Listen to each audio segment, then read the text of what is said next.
Hi. So, transitioning with respect to our careers can be voluntary or it can be imposed upon us. The news media was full of um, excitement as a CEO and his deputy, seemingly powerful, strong track record of a leading regional bank for more than a decade. They were quickly uprooted from their roles. So when we send out this live cast information, people might look at it and say, but now I'm in a stable job. I'm not looking to transition. This thought hasn't even come to me. But today, we want to explore this question. Is this what you really want to do? Is this what you really want to do with the majority of your waking hours? Because that's what it is. The job that we do takes up, well, at least 40 hours a week, and basically consumes the majority of our waking hours. So the question is this really what we want to do? Has that thought occurred to you? If not, I think you should spend a little time with us. We'll be here for 30 minutes or less. So let's look at this whole issue of how do we really want to spend our time. And I'm going to, as usual, provide you with some practical insights as to thoughts that you should be put in your consideration, and also some steps uh, that would help you to come out of your introspection uh, with some solutions. All right, so here goes. I'm Trevor E.S. Smith. I'm with the Success with People Academy, and I will be your guide in this live cast. All right, so why raise this issue about your jobs and whether you're aligned with it, etc.? Why have this consideration? Well, we know. I mean, I follow the Deloitte studies, and every year, for more than a decade, the data is around 60 odd percent, 66, 70% of individuals who are coming to work who are not engaged. No, it might be a strange thing that in the sound of my voice, I'm only speaking to people, the one individual who is engaged in their job. So nobody that I'm talking to today, whenever you're listening to this, it falls into the two who are not engaged. I'm surprised. So, so job satisfaction is one factor impacting engagement. And that in turn is influenced by what we call role fit considerations. Am I an ideal fit for this particular role? So, for example, I'm extending this behavioral assessments when we're doing a role for recruitment. We have a template and we match the individual against those behavioral competencies to see, is this individual ideally suited for this job? And if not, where are the gaps? How can we fix those gaps so that the person can perform more effectively? So the question that we have to ask here then is, are the assigned tasks, your current assigned task and responsibility, are they aligned with your skills, your interests, your preferences? If you were to create a job, an ideal job, would it be the one that you're in? Or put it this way, would the tasks and the responsibilities that you have be your part of your dream job? Some questions. And then what about the values and the organization culture? The team dynamics, because you have to work with people. You fitting in socially, is this where you want to be?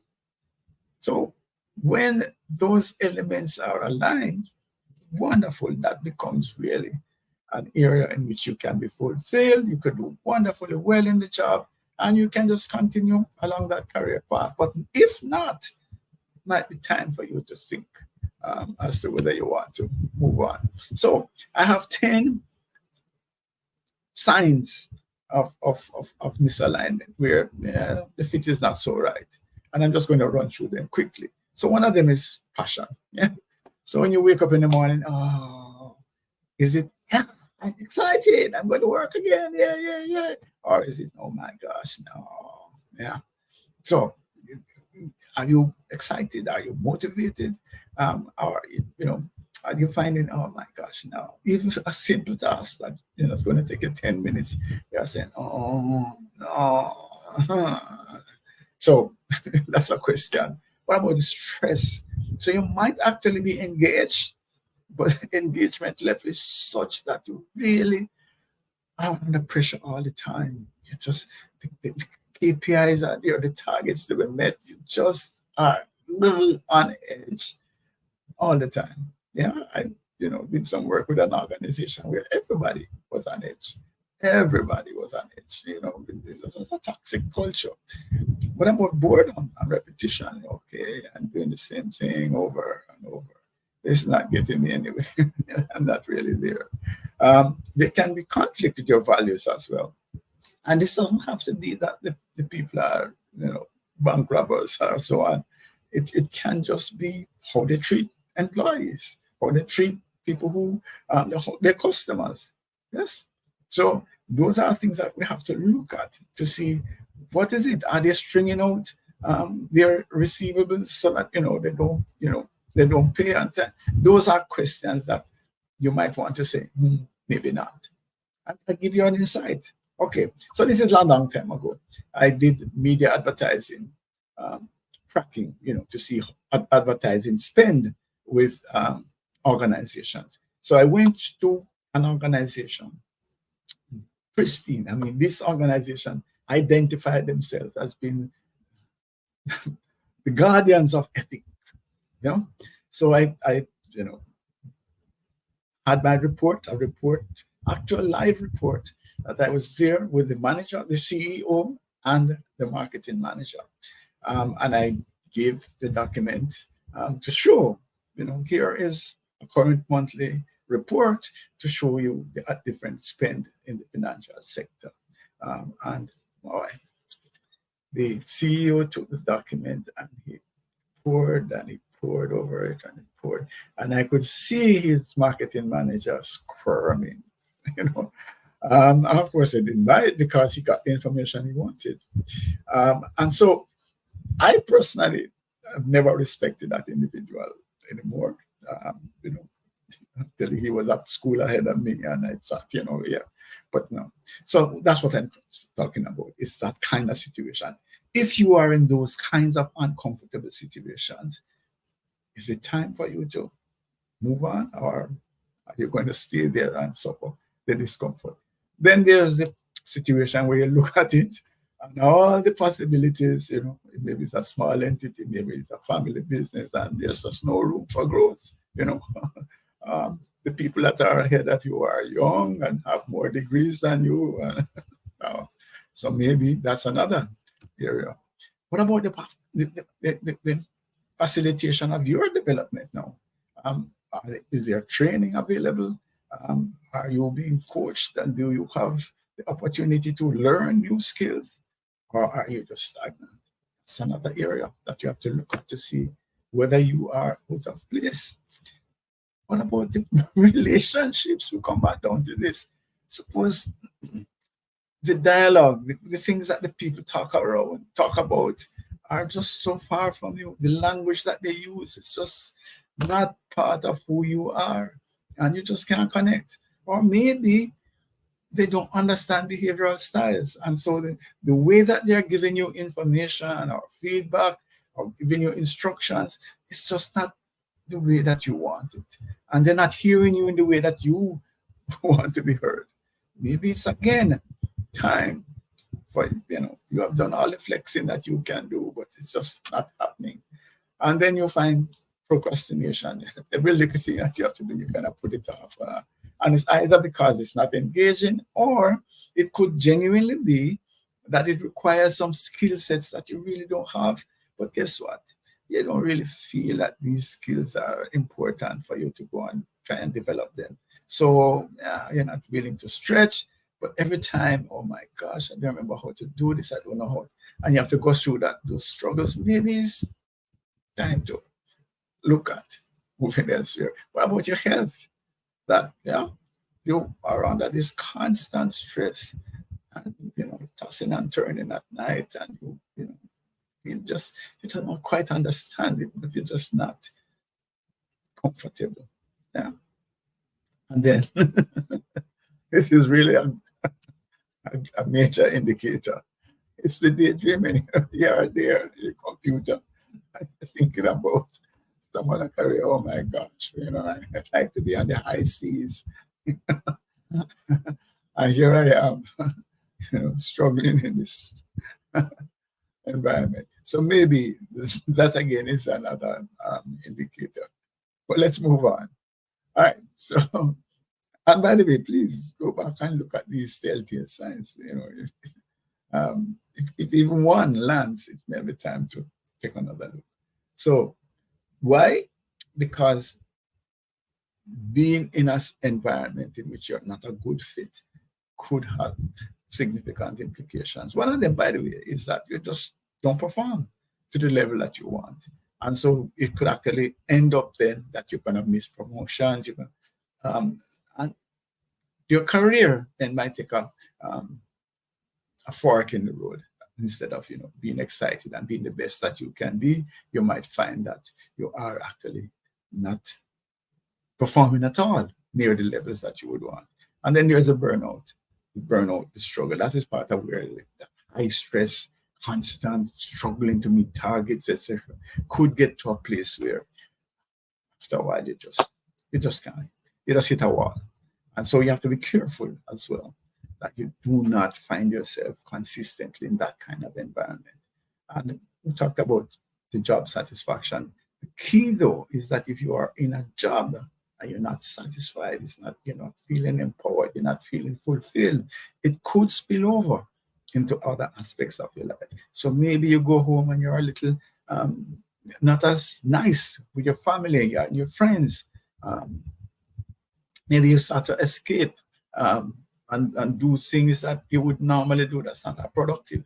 So you have to watch then that you do not have this constant cloud over you that start to impact the other parts of your life. And this one is close to me. A colleague who actually was in a job, they complained every day, oh my gosh, I don't like this, etc. And it got to the place where he got fired eventually because his performance went down. And so that's something that you don't want. You don't want to have that in your track record where you are fired and then it might impact your career. You want to get recommendations, etc. So those are thoughts, right? So you do not want to continue in a situation where there's misalignment, where you need to move on, where the signs are clear that this is not the place for you. Right. So that, by the way, is again a need, I would say, for self-examination. And self-examination is good with thought. We have people walking around and not aware that they have hypertension until they get a stroke. Yeah. Cholesterol levels could be there. So you can't go off feelings. And that's why I'm suggesting that you do a behavioral assessment. Yes, it sounds commercial, but that's not my thing. Anybody who has been into our life course realize that we provide solid value. But of course, it doesn't make sense to provide in solid value and you have a solution that makes sense. So I'm just suggesting to you, I see the value. I work with individuals that when we go through their analysis, they're seeing things that, oh, okay, I did not understand this. So it's moving, looking at removing blind spots, we're looking at how to deal with limiting factors. But in this case also, really, what is a deeper understanding of who I am and what are my real interests? This comes out in your analysis, and you can actually see what roles are a good fit for you and what roles are not. And so that's what I would suggest that you look at getting a behavioral assessment. Of course, we would suggest extending this capacity, but if you don't want to, you can look at another assessment. But the key is to get some kind of a behavioral compass that would help you to navigate through life. This is an important consideration. All right, here's a case study. So this is some time ago. We were invited to do an assessment for the entire, all the bank managers throughout the network of a financial institution. Why? For years, the government had imposed serious credit restrictions. So the banks really couldn't lend any money, hardly. Yeah. So bank managers' their role really was to make sure that they collect whatever loans were out there. Right? So don't have any bad debt. Suddenly, the situation changed, and now they could lend. And of course, everybody, all the financial institutions want to get market share. So, high competition, all sorts of things. So managers who would just sit at the desk and, collect would now have to, get up out of their air-conditioned office and go on farms and probably step in things that they would want to step into. But that's it. That's what the reality. You had to go out and get business. And so when we were doing the assessment, we found that some of them, just as a matter of fact, some of them actually resigned because when they saw that reality, that the skills that made them successful before were actually hindering them. No. So that's one of the things that comes from an understanding of yourself, where, yes, of course we can flex. Of course we can override our comforts and in order to achieve our goals. But is that the ideal situation? Here, for example, I have put up a map where that right side where you see the white areas, those are the areas related to change, initiating change, making quick decisions, influencing others. This is where disruption takes place. And that map, that kind of map, this is an example of many of the maps that I'm seeing in terms of teams now.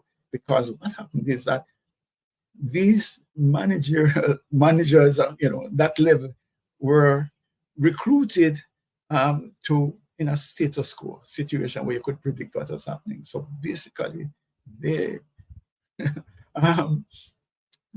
got there and maintained their role because of their capacity to keep the ship on a steady keel, right?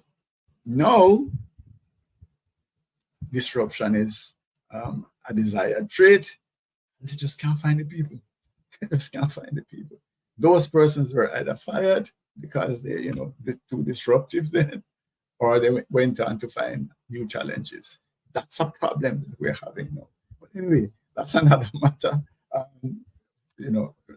But it's interesting to see individuals now who are very, if you want to call it here in this map, very left-sided, very structured system, accountability, and traditions, making sure that things happen the same way, and are really at sea when it comes to change, disruptive environments, quick decision-making environment, thinking out of the box environments. Those are some of the things. Connecting with people on a different kind of level. That's the challenge that we have now, is to find leaders who are aligned to the new reality. By the way, if you have been discarded and put aside because you have that in you, this is your moment in time. So let's move forward with some concrete suggestions. If your current role is what we have been talking about, when you listen to what I've been saying, you can see that the level of alignment is not where I want it to be. So it's clear that I should be considering transitioning when I look at some things that are steps, concrete steps as usual, as to where you want to go. So I would suggest you do the self-assessment, and that self-assessment, again, should have some behavioral DNA assessments. And we could also look at career inventory. We actually have a career guide, by the way. So that's it. And then on the basis of that, kind of decide what it is that you want to do, what is aligned with your values and your goals and your interests. Right? And then having done that, you want to start to do some real work now. Are you in need then of additional education? Should you learn something, some other skills in order to fit in with the career path that you have decided to go on? Networking, please do some work. As a matter of fact, if you're on LinkedIn here, it's easy. You can just join groups that are aligned to your new ideas. All right. So Sharon says she okay. I hope your managers are not looking at Sharon. So, right.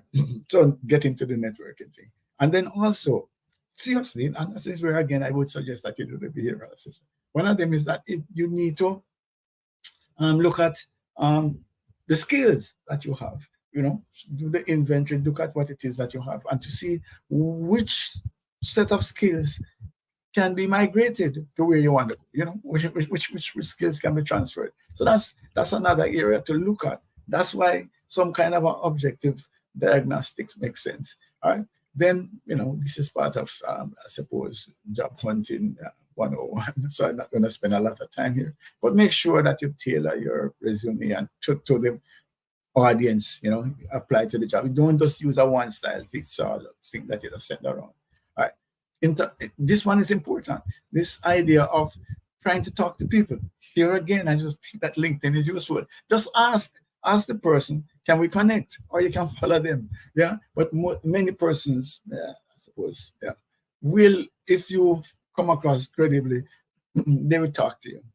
Yeah. So you could actually follow and actually find out from them. Let me learn some more about the thing. But if you actually go into a group that's aligned to where you want to go, the dialogue in the group should help you. Right? And then, of course, if you're willing, you can actually intern or volunteer. So even if you're in a job and you would like to be in another department, you could actually ask for some cross training or even volunteer with the head of the department that you're interested in to do some things after work or in your spare time. So those are some of the things that you can do in order to develop some skills. The other thing though is to remember that this is not so easy. Significant changes in your career could take time and it could be frustrating. So you need to be resilient. Also, you might need to have some resources because there could be a downtime. Have a close someone close to us that actually took a sabbatical for 6 months.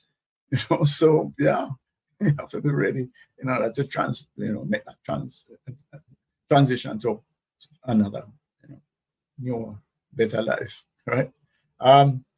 Of this one, headhunter is very useful. It depends on the level of where you are. But if you got a headhunter who is confidential to say, hey, I'm in the market, so you're not busy writing resumes every day and so on.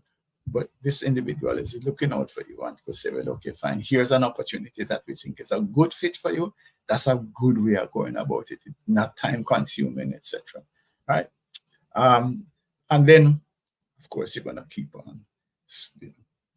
up to date so that if you have an opportunity to get an interview or so on, or if you go to a workshop or conferences, you can actually then be able to engage individuals in a positive way. All right. So basically, what we've been talking about, and maybe somebody come a little late, so let me just run through the 10 signs quickly. Right? So passion, really feel like you really want to do this stuff. The stress. So yeah, you might be engaged, but the level of engagement might be just too much. Of course, you're bored. You just feel, oh my gosh, not this again. Values. These are important. That you can't identify with the values that are going there, and this really is tearing at your moral fiber. That's not it. And then, of course, no chance. I'm going to be here. I can't see any possibility of significant advancement in my career. Learning. Yeah. Yes. there's a time now where organizations are expected to develop individuals, you know, have their capacity developed. So here it is, number 7. Just can't. People just, I don't understand these people. They don't understand me. We just have a problem. We just can't connect. I have flex. I've done everything, but what they talk about is not what I want to talk about. I just can't mesh with these people. Right. So that's a big problem. Then procrastination. I really don't want to do this. Or maybe this is a struggle that I can't really cope with, but I don't want to learn because investing in this skill is not really something that I want to do. And the health impact because of the toxicity, because of the stress, etc. It's impacting my health. Time to go. And of course, if you're daydreaming. So those are 10 signs. And believe you me, it makes a difference because it could impact your health in another way, or it could impact your career in the sense that you might actually get fired. Who wants to do that? So look at the whole question then of how you want to develop yourself, whether you have skills already that can, be migrated to where you want to go. Make sure that you connect, join the groups, go to conferences.